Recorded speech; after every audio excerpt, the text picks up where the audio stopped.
Hello guys! Welcome po ulit dito sa aking channel sa Kaola Loka.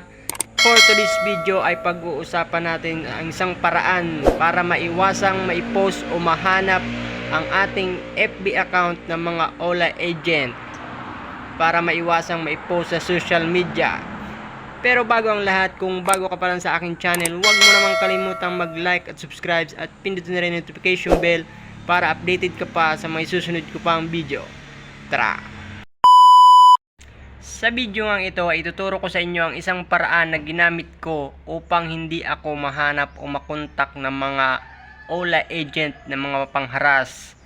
At para maiwasan ko na rin maipost sa social media ay ito lang po ang ginawa ko mga kaola.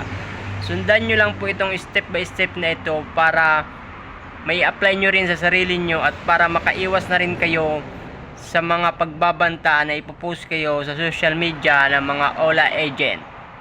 Panoorin nyo itong mga video na ito hanggang dulo. Tara! Una, mag-login sa iyong Facebook account. Pindutin ang tatlong line sa gilid. Pindutin ang setting icon sa taas. Scroll up, hanapin ang audience and visibility. Pindutin ang how people find and contact you.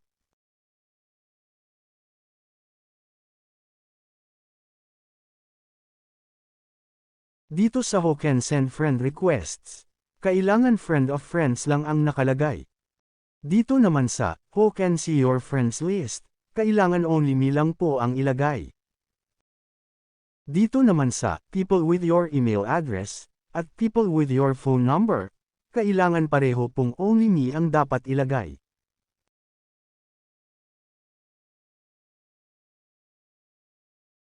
Dito naman sa Do Want Search Engines Outside of Facebook to Link Your Profile, kailangan po ay dapat naka-off po yan. At dito naman sa Allow Your Profile to be Recommended to People Looking at Similar Profiles, ay kailangan po itong naka-off. Pag natapos ng ayusin ang lahat, hanapin naman natin ang post.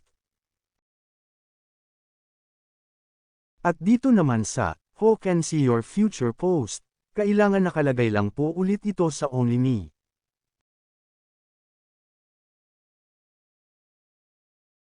Pag natapos ng palitan ang lahat, pumunta naman tayo sa Followers and Public Content. Dito naman sa Who Can Follow Me, kailangan naka-friends of friends lang po ang ilagay.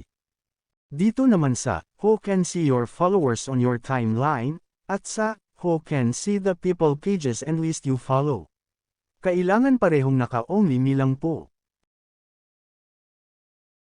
Dito naman sa Who Can Comment on Your Public Post, kailangan friend of friends ang pwedeng mag-comment sa inyong public post. Dito naman sa Public Post Notification at Public Profile Info, dito ay kailangan dapat naka-only me lang ang mga ito. Dito naman sa Show Most Relevant Comment First at sa Off Facebook Preview, kailangan naka-on lang muna ang mga ito. Pag natapos ng palitan ang mga settings, hanapin naman natin ang Profile and Tagging. Dito sa Who Can Post on Your Profile, dapat naka-only me lang po ito. Dito sa Who Can See What Other Post on Your Profile, kailangan naka-friends of friends lang po. Dito sa Allow Others to Share Your Post to Their Stories, kailangan naka-off lang ito.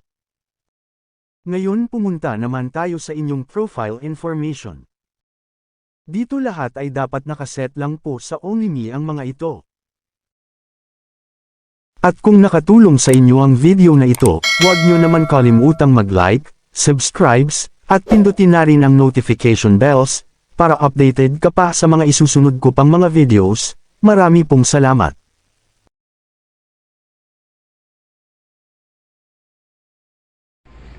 So ayun nga mga kaola, kung nakatulong sa inyo ang video na ito, huwag nyo naman kalimutang mag-like, subscribe, at pindutin na rin yung notification bell para updated pa kayo sa mga susunod ko pang mga video. Marami pong salamat.